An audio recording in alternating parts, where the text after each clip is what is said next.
Hello everybody, this is Jacob Lawler here with another video series, this one on how to write an offer, part 1, writing a strong offer. Now, this is going to be part 1 of a 5-part series going over the ins and outs on how to actually write an offer. So whether you're a brand new agent looking on how to do this process starting right from the start, or if you're a seasoned agent who's looking to kind of really refine your skills, this is going to be a great video series for you. This first part 1 is going to be actually on how to write a strong offer. What is the process like? What types of things make a strong offer? Part 2 is going to be going over paragraph 14 of the California Residential Purchase Agreement, which in my personal opinion is the most important paragraph in the entirety of the contract. So a whole section of this is going to be devoted towards that. Step 3 is going to be how do you actually use Zip Form Plus? What is the process like of actually physically writing the offer? Not just the concept on how to write a strong offer, but I'm going to take you through step by step on how to actually generate an offer on a property using a real MLS listing and going through and show you how to actually write an offer on it. Step 4 is going to be how to integrate and utilize DocuSign. DocuSign is an electronic signature program that you can integrate your Zip Form Plus account into that makes it really simple to get signatures off-site instead of having to email to your clients, then having them print it out, sign it, scan it, and email it back to you. Something that's super simple that they can do on their phone. It's really user-friendly on the consumer side. So I'm going to take you on how to sign up for an account, how to integrate it, and everything like that. And then step 5 is how to handle counter offers and the finalization of the offer process. So I hope that you get value from this. From this series, so let's go ahead and get started. Now, writing an offer can seem daunting in the beginning. Oftentimes when we go through a training class or read stories or go to webinars, that the offer can seem like a mountain of paperwork. It is 10 pages of a legally binding contract that you can be terrified of, terrified for a number of reasons. Whether you get it, whether you're afraid that you're going to miss something and it screws it up, makes you look like a newbie, and that you don't get your offer accepted, or even worse, you get it accepted and then you end up getting in a lawsuit because of it. But I can promise you that that not to stress out. Let's simplify this whole offer process. Now, what I've gone ahead and done for you is I've actually put together a sample offer and also a transcription of one of the trainings that I've done in the past that really synthesizes and simplifies this whole process for you. So the links are actually down in the descriptions below. So make sure that you click the See More button down below in order to actually utilize those 2 documents that I'm giving you for free. Not like an opt-in or anything. You don't have to fill out a form. I don't ask for credit cards. So just go ahead and take it and utilize it. If you would just do me a favor, and if this is valuable to you, make sure to share it to your fellow coworkers. So the whole 10-page legally binding contract of the RPA really comes down to the seller only caring about 2 things. Number 1, caring about greed. Obviously, they're selling their house for a reason. The majority of the time, it's for some sort of financial benefit or as a means to get to a larger home, or maybe they're buying down into a smaller home or anything like that. But one of the big things is how much money they're going to make on the sale of this transaction. If we were to skip past that, we would be foolish. But the other thing that they're concerned about is their peace of mind. So usually people say, well, what the heck does that mean? Peace of mind or greed and all of that.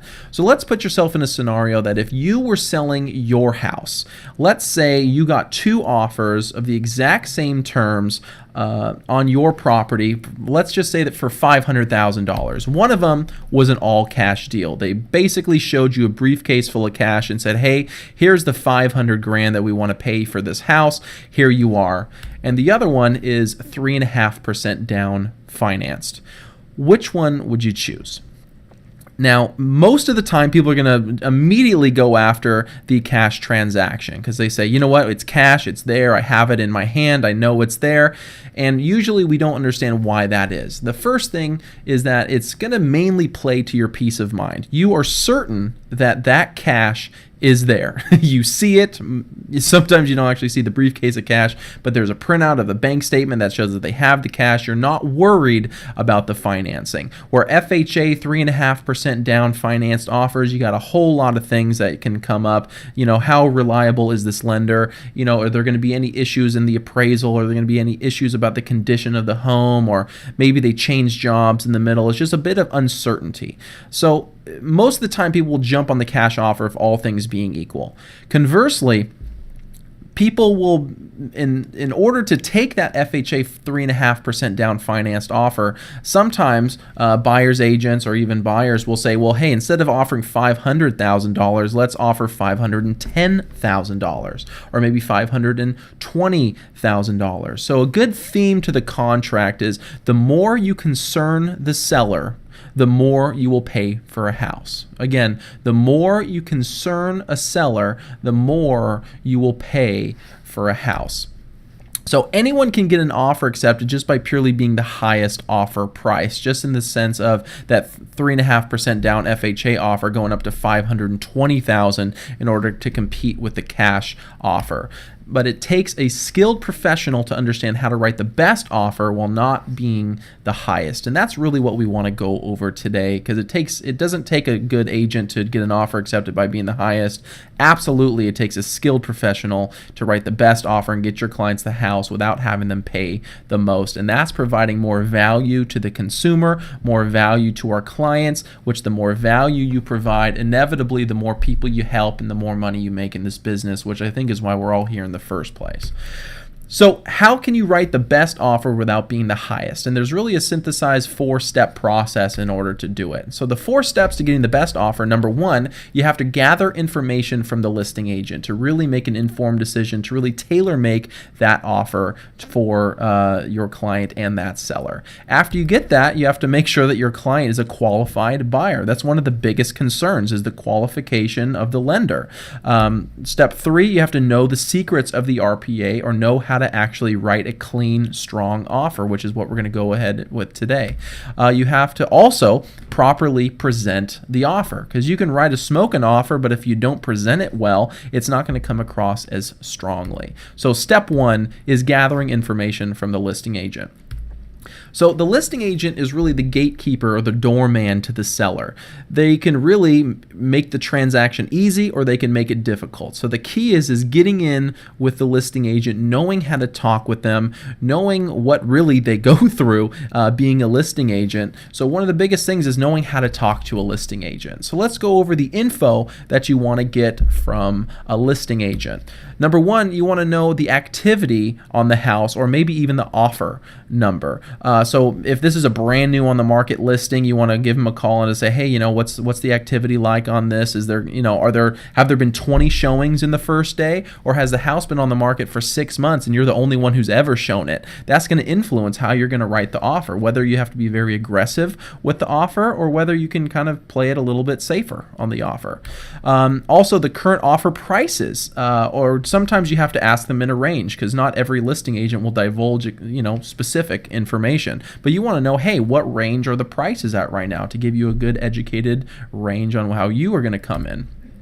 Also, how they plan on responding to offers. If this is a brand new listing that just hit the market, are they planning on responding to offers right away, or are they planning on holding it on for a week or 2 weeks to gather offers and then responding later? You want to know that information prior to putting all your eggs in this basket. Also, you want to know what is important to the seller. What type of terms are important to the seller? Items that they're planning on taking with them or planning on leaving. So that way you can write it in there in order to make the cleanest, strongest offer that you can, because you want to make everything easy for the listing agent. But again, what items are they planning on taking or leaving with them? Also, openness to presenting it in person. Are they okay with having you and the buyer show up in person to try to do a negotiation or a presentation? What are they like with that? Also, is the seller comfortable with certain financing? If your client is an FHA or a VA buyer, are they comfortable with that financing? Or can that community, or maybe even that specific property, go that type of financing? Sometimes there are restrictions based on the condition. So some items to note if you're going to be talking with listing agents. Number one, not all listing agents are open books. Not everyone is wanting to talk with you, and some are downright nasty. Some of them are either jaded, they have large egos, or maybe that they've been getting beat up on over the last few transactions. They just don't want to deal with you. Go into that understanding that they're not always going to be open to giving you as much information as you'd like. Also, the longer the property is on the market, the more likely a listing agent is to working with you. When it's brand new on the market and everybody's calling them, their phone's ringing off the hook, they're less likely to think that they need you. They can say, well, you know what, I don't need to give you every piece of information because the other agents aren't asking me these questions. Whereas if a property's been on the market 6 months, you're the only showing in the last 3 months, they may be telling you everything that you need to know because they just want to get this career listing off of their books. Also, it's not illegal to divulge information regarding other offers. This is a fairly recent change in California and the Board of Realtors that agents are able to actually divulge as much information as the seller allows them to, as well as that they choose to. It's not required that they tell you all the information, but it's no longer illegal. It used to be that listing agents were not able to talk about specifics of other offers. But there's an actual form that states that there's a non-confidentiality with offers unless there's something signed by the seller stating that they do not want anything divulged about their offer.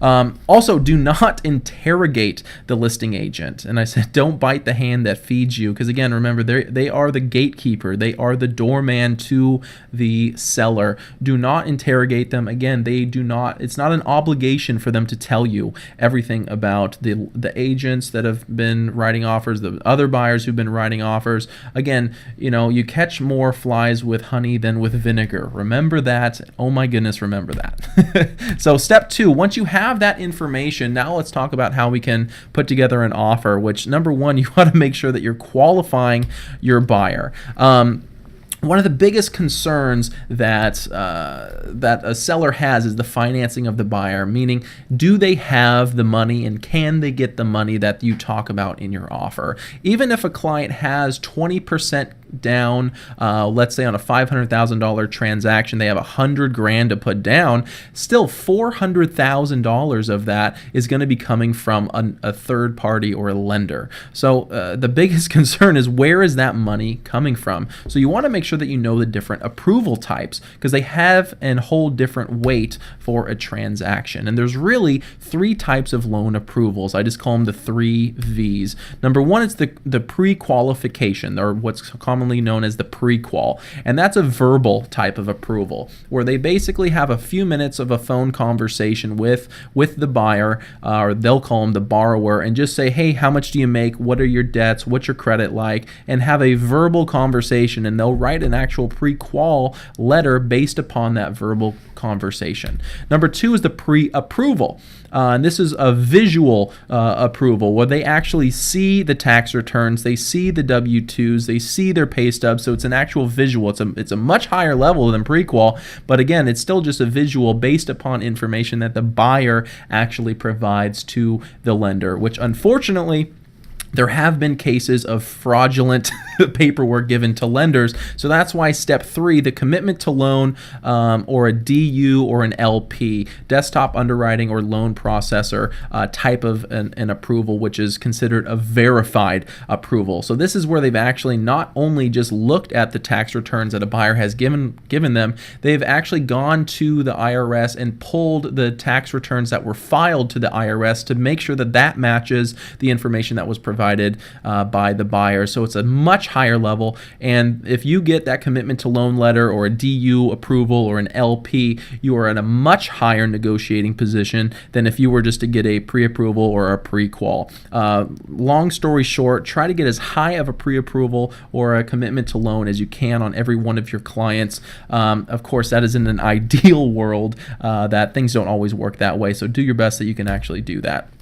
So having an aggressive, a strong, and an honest lender is one of the most important factors in being an effective buyer's agent. I cannot stress the importance of a good, strong lender, making sure that they're honest, where they will tell you up front they can't do this loan, instead of you getting 2 weeks into escrow and all of a sudden, oh yeah, oopsie, can't do it.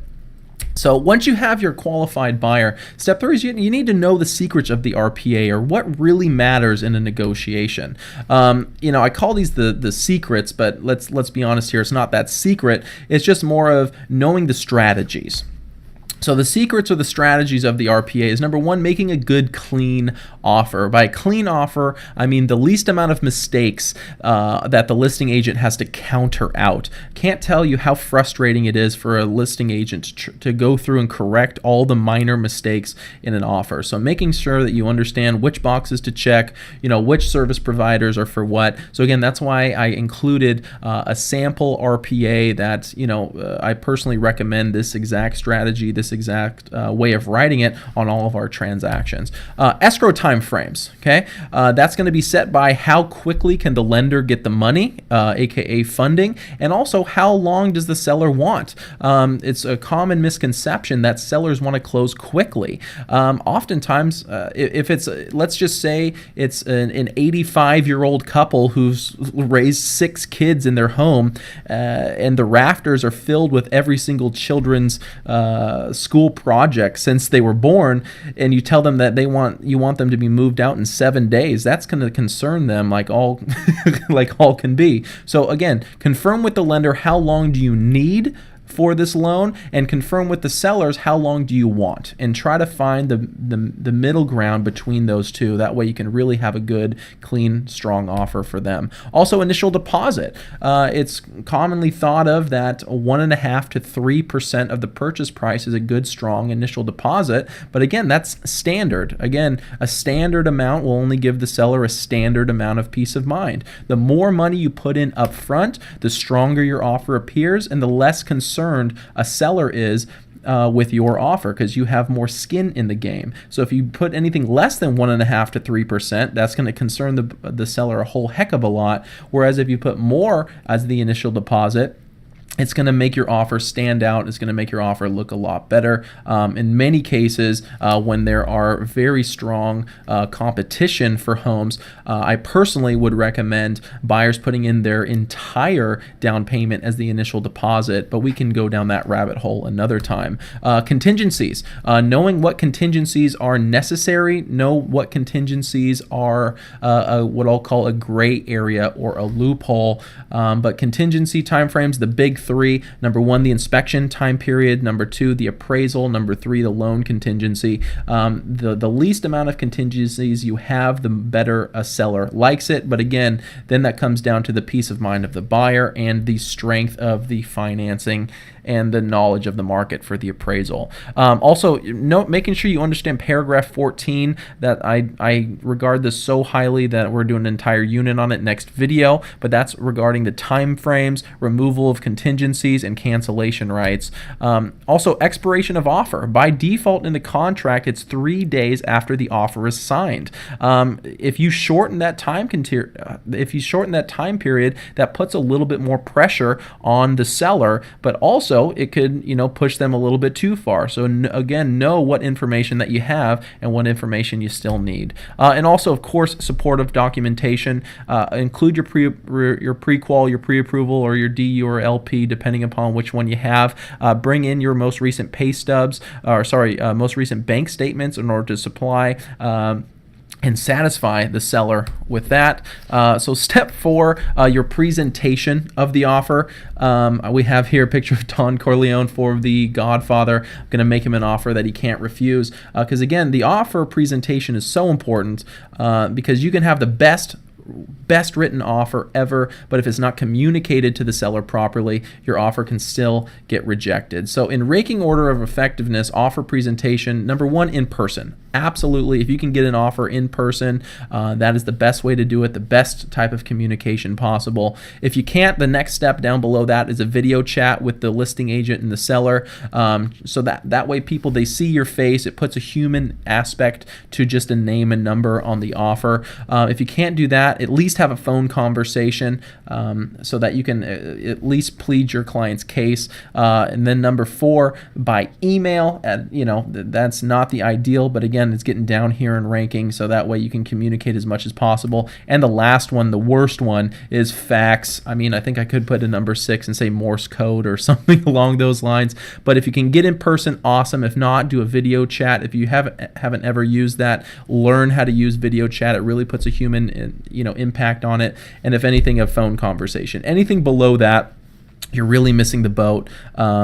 Because if you're not at least having a phone conversation, you're really going uphill with that whole deal. So a lot of people have concerns on how to actually present an offer, so I thought it would be helpful to go over how you can actually present an offer and how to make it effective. Number 1, getting the listing agent to agree to an in-person presentation. This can be a big challenge because a lot of listing agents are actually intimidated to do an in-person presentation. It used to be the way that things were done back before emails and faxes and all of that, but since that time, people have gotten, I'll just call it lazy, that sometimes listing agents would rather sit at home in their underwear on the couch watching TV than going off and working for their clients. So prepping them that this is not going to be a difficult negotiation. You're going to take a few minutes just to present your client's case. You're not here to beat up the listing agent. You're actually going to talk the listing agent up by saying how great of a job they did marketing it. You're going to be in and out in a few minutes, but you just want to have an opportunity to answer any of the seller's questions. Instructing your clients to be present at the offer negotiation, not actually doing the offer negotiation. They would be waiting either in the car or in another room, but there to respond immediately to the seller's counter. Also, having the lender call the listing agent either 5 to 10 minutes before or after the presentation. I can't tell you how strong of an impact this is to have the lender give the listing agent a call, because it really will set your offer apart, and the lender can talk your client up on a qualification standpoint. Also, this is a huge tip, preset a physical inspection later on that day or the next day, just to show how proactive that you and your clients are and how strong you feel about this house. Actually show up with a preset physical inspection and let them know, hey, we already have our inspection set. We have the lender giving you a call, is ready to order the appraisal right away. Let's get this baby rocking. Also, you're going to present your case to the seller. You're not going in there right away to negotiate or bash the house. Don't say, well, the reason why we're offering such a low price is X, Y, or Z, or, the paint is bad, the house is crap, the roof is cracking, any of that. All you're there is, in the beginning, you're there to present the case. You're there to represent your client, really tell them the story about how long you've been working with them, what their qualifications are, the family that they have or the family they want to have in the house. Really provide an emotional part to this whole negotiation. Have a short expiration time of the offer, something about 20 to 30 minutes. You don't want to give them those 3 days, because if your client's sitting out there in a car, 2 to 3 days in a car, your client is not going to have a good time. So try to shorten that to 20 to 30 minutes. Also, come prepared with plenty of counter offers and addendums and all the forms that are going to be required in order to do that, which again, we're going to go on in later videos. Actually, the last video is how to handle the counters, but come prepared with plenty of them, because you'd be surprised at how many times a listing agent has shown up to an offer in-person negotiation and has not had any forms with them. Do the other agent's job for them. Also, immediately respond to the seller's counter. Don't drop the ball when they give you a counter. If you're there at that time, boom, immediately respond to get this deal locked in. Once you do the second counter, so the seller sends you a counter, then boom, you come in with a counter, then this is where you start to negotiate. This is where you provide your comps, your market analysis, the reasoning why that they're coming in with this price. Because again, with the initial offer, all you're there is to present. Then the seller's going to give you their counter, then you are there to negotiate on this second counter. And have a sense of urgency to solidify the deal at that time. Do not let this go into the next day. Don't say, well, we need to think about it. it. As soon as you say that you need to think about it, emotion leaves, the energy leaves the situation. So again, have a sense of urgency to solidify the deal at that time. Don't give them 3 days to respond. Boom, try to lock it in that night. Also, if you're having trouble with the buyers coming up to a certain price, a good tip that's helped our agents is having the buyers take another walk through the house if they're hesitant to come up. So have them walk through the house, fall in love with it, provide another reason why they need to buy that house. If this really is the house for them, if there's $5,000 to $10,000 difference between what the seller wants and what they're willing to give, and they walk through and fall in love with the house, you can solidify it just by doing it that way. Also, if you cannot get there in person, at a minimum, have the listing agent call you while they are presenting your client's offer to the seller. That way, you can properly represent your client and answer any of the seller's questions and concerns. I got this tip actually from an agent through a mastermind group that we were holding, and he said that solidified his deal because the agent was adamant on not letting him be there in person, so he was able to talk up his client's qualifications, his strength as an agent, and just him right there. The listing agent even said at the physical inspection, hey, just wanted to let you know that the reason why we picked you guys is, you were really able to articulate your value as an agent and your client's qualifications. So just a quick tip, if you can't get there in person, at a minimum, have the listing agent give you a call while he's presenting your offer. Also, a bonus success tip from the Success Kid. Not sure if you've ever seen this, but this is a meme that's been going around the internet called the Success Kid. But try to show the property while the sellers are home. This gives you and your buyers a chance to build rapport with the sellers. On more than a few occasions, sellers have taken our offers over others, even when those offers are at a higher price, solely because the sellers connected with the buyers and they really wanted them to live in their house. Now, as an asterisk down below is, do not talk about negotiation with the seller. That's technically illegal and is an easy way to get your license revoked. But if you can build rapport with the seller, whether your buyers are talking with them or you're talking with them, again, purely about rapport, not about negotiations or anything along those lines. If you can do it while they are there in the house so that the buyers and the sellers meet and build a connection, much higher percentages of the time that you are going to get your offer accepted over some random name and number of another offer that comes in.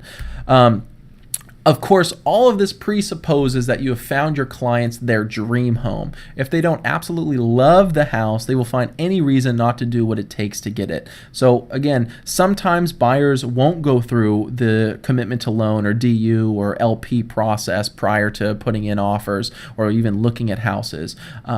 They can find any excuse to not do what it takes to get a house, but if they find the house that they love, they will take these indicated steps. That's one of the easiest ways, the litmus test on if the client really likes the house is, do they do what it takes in order to get it?